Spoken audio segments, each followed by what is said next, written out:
यहाँ पर खुल के कोई जय श्री राम नहीं बोल सकता था, आज वो खुल के जय श्री राम बोलेगा। बहुत परेशान हुआ। इन लोगों का लेफ्ट या टीएमसी दोनों का एक ही मुद्दा था, इनको कोई भी डेवलपमेंट नहीं चाहिए। मुझे तो ये 100% लग रहा है कि आने वाले समय में अपने बंगाल का एक नया रूप देखने वाले हैं। जहाँ जहाँ उनका पग फेरा रहा वहाँ पे भजनलाल जी ने करिश्मा कर दिखाया। अब लग रहा है भ्रष्टाचार की हार हुई और सत्य की जीत हुई है पश्चिम बंगाल में। एक बड़ा समुदाय राजस्थान का यहाँ पर है, एक तबका ऐसा है जो बीजेपी का कोर वोटर रहा है। इस बार जब बीजेपी यहाँ से निकल रही है तो राजस्थानियों की कितनी भूमिका है। एक कहावत भी है, जहाँ ना पहुँचे बैलगाड़ी वहाँ पहुँचे मारवाड़ी। इन मारवाड़ियों की बिसात और इनकी जो ज़मीनी हकीकत है वो बंगाल के अंदर कैसे पहुँची। लेकिन जहाँ एक और राजस्थान के मुख्यमंत्री भजनलाल शर्मा यहाँ 2 दिवसीय दौरे पर रहे, राजस्थानी और मारवाड़ी समुदाय से बातचीत की। उनसे बातचीत के दौरान उन्होंने साफ तौर पर मारवाड़ियों ने भी भरोसा दिलाया कि बीजेपी की तरफ एक तरफा वोट होगा। और देखिए जो तस्वीर अब निकल कर सामने आई है इस चुनाव के दौरान वो कितनी खास है, चर्चा कर लेते हैं। मारवाड़ी समुदाय के लोग हमारे पास है। और दादा, एक बड़ी चीज़ है कि पहले तो जय श्री राम बोलना चाहता हूँ मैं कि ये समझ लीजिए 34 साल वाम का शासन था तो 15 साल टीएमसी का शासन था। उसके बाद भगवान श्री राम का शासन यहाँ पर विराजमान हुआ है, इसीलिए सभी राजस्थान प्रवासियों को बहुत बहुत हार्दिक बधाई। अच्छा दादा, एक तो आपके नाम से शुरुआत करो और दूसरी चीज़, मुख्यमंत्री जी यहाँ पर आए थे, 2 दिन का दौरा रहा, क्या बात हुई अंदर? मुख्यमंत्री जी हमारे बाली अंचल में आए थे और नॉर्थ हावड़ा में आए थे और उन्होंने पूर्ण रूप से सभी से अपील की, राजस्थान जितने भी प्रवासी भाई हैं सबसे अपील की कि इस बार पूर्ण रूप से जितने भी राजस्थानी हैं वो पूर्ण रूप से भाजपा के साथ जाने चाहिए। और मान सम्मान मुख्यमंत्री जी का बहुत रहा और उन्होंने जो उपदेश देके गए उसी हिसाब से हर राजस्थानी ने बीजेपी को पूर्ण रूप से बहुमत की ओर लेके गए। राजस्थान में मारवाड़ी समुदाय है वो देश के हर कोने में। अब बंगाल में जब भाजपा का शासन है तो एक तो हिंदू तो कहीं ना कहीं सुरक्षित है ही, व्यापारी वर्ग कैसा देखते हैं? व्यापारिक वर्ग और ज़्यादा सुरक्षित हो गया। अब आप समझ लीजिए यहाँ पर खुल के कोई जय श्री राम नहीं बोल सकता था, आज वो खुल के जय श्री राम बोलेगा। हम लोग बीकानेर डिस्ट्रिक्ट श्री डूंगरगढ़ से बिलोंग करते हैं और भी हमारे कोई सीकर से है, कोई झुंझुनू से है, सब रकम के लोग यहाँ रहते हैं। सबके मन में एक डर का माहौल था, वो अब निकल चुका है। और अब जो वातावरण होगा बंगाल का वो पूर्ण रूप से पूरा भगवामय हो गया है और आगे भविष्य में और ज़्यादा इसका अच्छा होने वाला है। क्या मुख्यमंत्री जी का बहुत ज़्यादा सपोर्ट रहा और उनका दौरा ही ये एक प्रचंड बहुमत की तरफ गया है। क्या 30-30, 40-40 हज़ार वोट हमारे नॉर्थ हावड़ा में थे, बाली में थे और पूरा कलकत्ता में जहाँ जहाँ मुख्यमंत्री जी ने दौरा किया उन्हीं के कारण आज राजस्थानी एकमत होकर बीजेपी को वोट दिए हैं। पहुँच जाते हैं। एक और हमारे राजस्थानी भाई है, क्या नाम है और कहाँ से बिलोंग करते हो? राजस्थान। हम कलकत्ते से बिलोंग करते हैं। राजस्थान में कहाँ से? मुकंदगढ़ से। देखिए, शेखावटी से लोग जब निकलते हैं, उधर से आते हैं तो व्यापार के तौर पर निकल के आते हैं। कलकत्ता को आपने इतने सालों से नज़र देखा है, क्या लगा कि अब बीजेपी का शासन है तो अब कैसा लगेगा? अब बहुत अच्छा लगेगा। अब लग रहा है भ्रष्टाचार की हार हुई और सत्य की जीत हुई है पश्चिम बंगाल में। तो क्या आने वाला समय कैसा रहेगा? बहुत अच्छा रहेगा, जोर से बोलेंगे जय श्री राम। एक मुख्यमंत्री जी भी यहाँ आए थे राजस्थान के, भजनलाल जी जब आए तो उन्होंने मारवाड़ियों से भी बात की, संवाद किया। क्या लगता है उनकी भूमिका कैसी रही? उनकी भूमिका के चक्कर में ही आज बहुत उनको हम मतदान मिला बीजेपी को। मुख्यमंत्री जी का है। अच्छा दादा, और पूछ लेते हैं कि क्या, और पहले तो आपसे जान लेते हैं कहाँ से बिलोंग करते हैं? मैं कलकत्ता से ही हूँ और राजस्थान में श्री डूंगरगढ़ से हूँ। मतलब जड़ें आपकी राजस्थान से जुड़ी हुई है ना। तो कलकत्ता शहर में आप रहकर, जहाँ हमने देखा कि 3 बार का शासन टीएमसी करा है, अब बीजेपी आ गई है, एक वैसा समुदाय है जब मारवाड़ी जब बैठता है तो अपने काम धंधे सब चीज़ों को देखता है और छोटी छोटी चीज़ें, चाहे से कोई भी तरह का नुकसान हो, मारवाड़ी के लिए बड़ा नुकसान हो जाता है। अब कैसे देखेंगे? नहीं, अब हर चीज़ में ही, हर बिजनेस के हर दृष्टि से, भाई वो इंडस्ट्री हो, अपनी प्रमोटिंग लाइन हो, हर दृष्टि से आगे बढ़ने का है और 100 बढ़ेगा ही, 100%।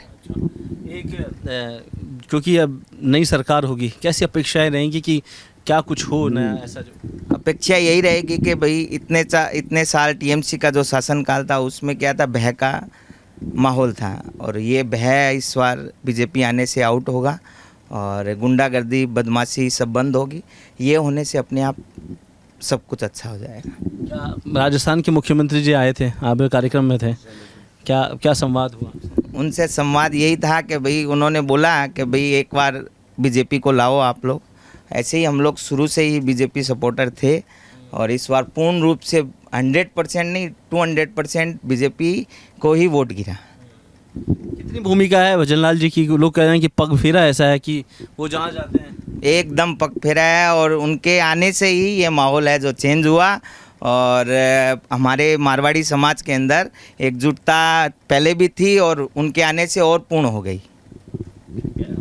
भाई साहब के मैं सजाता हूँ। भाई साहब, मुख्यमंत्री जी का कार्यक्रम आप रहे हैं, देखा कि एक बड़ा समुदाय जब बंगाल के अंदर बैठा हुआ है तो अपेक्षाएं होती है कि वो सरकार लाए, उसमें सहयोग करे।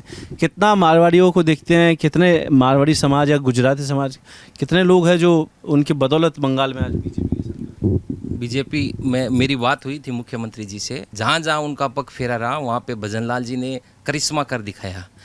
मोदी जी और अमित शाह के नेतृत्व में उन्होंने अपना जो उनको भूमिका दी गई थी वो पूर्णतः उन्होंने निभाई है, कहने का मतलब। अच्छा, बंगाल के अंदर अब जब सत्ता परिवर्तन हो गई है तो कैसा माहौल रहेगा आने वाले 5 सालों के भीतर? कितनी अपेक्षाएं रहेगी लोगों को? क्योंकि देखिए बंगाल में जो वोट मिला है विकास के नाम पे मिला है, जनता जो त्राहिमाम कर रही थी उसके नाम पे मिला है। अब 5 साल बीजेपी के लिए चैलेंजिंग भी होंगे कि कितना काम करना है, कैसे काम करना है। लोगों के दिलो दिमाग से जो टीएमसी का इतना लंबे समय का विकास का एक स्ट्रक्चर खड़ा था उसके सामने कई तरह की चुनौतियाँ इस बार। फुल प्रोग्रेस होगी और वोट अच्छे मिले हैं और सब तरह से पूर्णतः सरकार बहुत अच्छे काम करेगी बंगाल के अंदर में। अब कोई प्रॉब्लम नहीं है। मारवाड़ी समाज जो है ना, एक व्यापार के नज़रिए से क्या और अपेक्षाएं करेगा कि यहाँ जब बैठे हो आप कलकत्ता में, शहर के हर कोने से कनेक्ट हो पाए? ऐसी कौन सी डिमांड रहेगी व्यापारी वर्ग की जो शायद कलकत्ता में अभी तक अछूती रही है? भय मुक्त वातावरण हो गया, व्यापार ही व्यापार है, सबको व्यापार करना है। और भजनलाल जी बोल के गए थे कि आपको इधर में प्रॉब्लम रहे राजस्थान आओ। अब सर हम लोग अभी आ नहीं सकते हैं, अभी यहीं पे अपने व्यापार करेंगे और अपनी कर्म भूमि को और जन्मभूमि को अपने नहीं भूलेंगे। उन्होंने बोल के गया था आप राजस्थान आओ, यहाँ अनेक फ़ायदे हैं, मगर अभी अब बीजेपी आ गई तो अभी सर हम लोग यहीं रहेंगे। अच्छा, राजस्थान घूमने आए हो कभी आप लोग? जी, कहाँ से बिलोंग करते हैं? बीकानेर।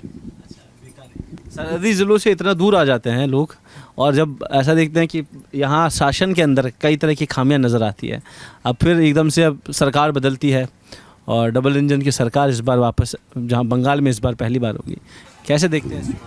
बहुत ही अच्छे तरीके से इसको देखते हैं। अभी तक का ये इतिहास रहा है, जहाँ जहाँ पे डबल इंजन की सरकार हुई है वहाँ पे विकास चौतरफा हुआ है। चाहे आप गुजरात को देख लो, यूपी को देख लो, अब वही सेम स्थिति हमारे बंगाल में होने वाली है। औद्योगिकरण का एक नया स्वरूप बंगाल को देखने के लिए मिलेगा। चौतरफा विकास होगा, चौतरफा पैसे आएंगे, बाहर के राज्यों से भी विदेशी निवेश खूब आएगा। तो एक कुल मिला के ये संपूर्ण बंगाल को लोगों के लिए बहुत अच्छा है। एक और बड़ा है कि जब हम इस स्टेट में देखते हैं तो कई फैक्ट्रियां पिछले सालों में बंद हुई है, तकरीबन 6-7 हज़ार का आंकड़ा है जो इंडस्ट्रियल डेवलपमेंट वो बंद हो चुके हैं। अब आने वाले दिनों के अंदर एक बड़ा चैलेंजिंग होगा सबके लिए भी किस तरीके से काम हो। दूसरा कि लोग ये कहते हैं कि भयमुक्त वातावरण इस बार बनेगा, लेकिन जो हिंदू पिछड़ गया था पिछले सालों के अंदर वो क्या रिटर्न कर पाएंगे चीज़ें? 100%। आप देखिए, जब विकास जब भी होता है तो हर समुदाय को उसका फ़ायदा मिलता है, चाहे वो हिंदू हो, चाहे वो मारवाड़ी हो, चाहे वो गुजराती हो, चाहे नॉन हिंदू लोग हो। तो मुझे तो ये 100% लग रहा है कि आने वाले समय में अपने बंगाल का एक नया रूप देखने वाले हैं। और इस बार की जो वोटिंग हुई है वो अपने आप एक मिसाल है कि अमित शाह जी के नेतृत्व में, मोदी जी के नेतृत्व में कैसे एक अच्छा साफ़ सुथरा वोटिंग प्रोसेस हो सकता है। मुख्यमंत्री राजस्थान के भी आए, क्या कहेंगे उनके लिए? उनका कितना योगदान देखते हैं? उनका बहुत गजब का योगदान है। वो जहाँ पे भी गए अपनी छाप छोड़ के आए, चाहे वो भवानीपुर के एरिया हो, चाहे वो आपके हावड़ा के एरिया हो, चाहे बड़ा बाज़ार के एरिया हो, जिस अंचल में वो गए वहाँ पे उन्होंने अपनी छवि बहुत अच्छी की। और जिन भी लोगों से उन्होंने वार्तालाप किया उन सब को उन्होंने कहा कि आप बीजेपी को वोट दीजिए, एक बार सरकार आप लेके आइए, हमारे से जो भी आपको सहयोग चाहिए वो हम सहयोग देने के लिए पूरी तरीके से तैयार हैं। दादा से बात कर लेता हूँ। दादा थोड़ा आगे आइए थोड़ा। अच्छा, कहाँ से बिलोंग करते थे? हम नवलगढ़ से बिलोंग करते हैं वैसे, लेकिन हमारी जन्मभूमि और कर्मभूमि बंगाली है।